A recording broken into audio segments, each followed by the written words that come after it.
la ta toàn hồn lam ta nên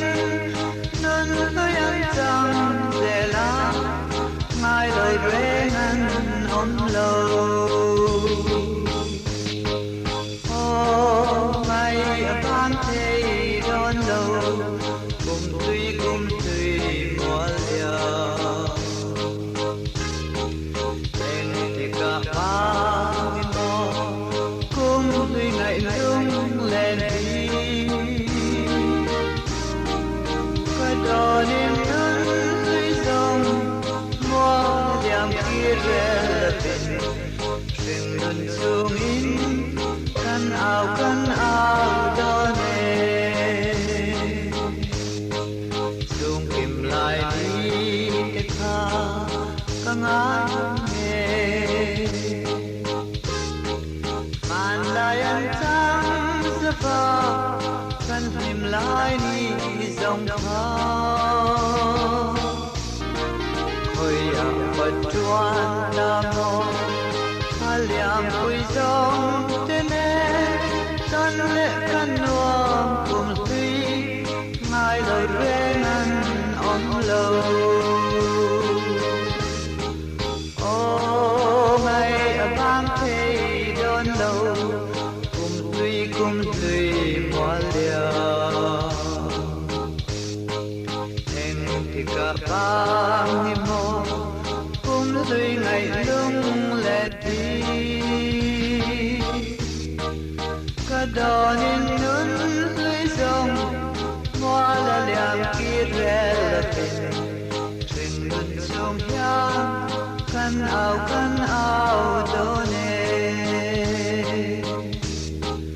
dùng ngày lòng đi tiếp bộ anh hết liềm màu anh kim mà ra e có để lại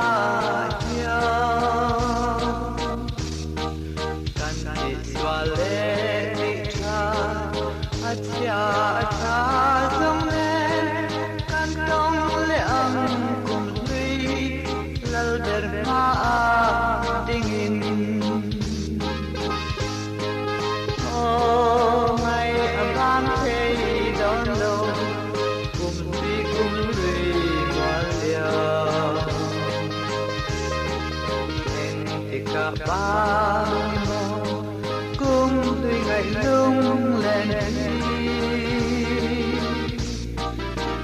đò nên ngân tươi dòng mùa liềm kia rẽ rừng ngân xuống in căn áo đó nè lung ngày lòng đi tiếp bộ anh hết liềm màu anh kim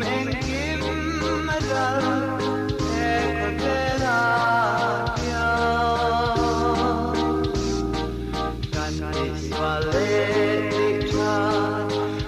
cha dòng lên căn đông lệ âm cùng tuy lal der ma dingin ô ngày ban thế đón lâu cùng tuy mùa liều em thì cả ba mò cùng tuy ngày lung lên đò nên nhún lưới dòng mùa liềm kia rẽ rừng lần xuống nhang căn áo đó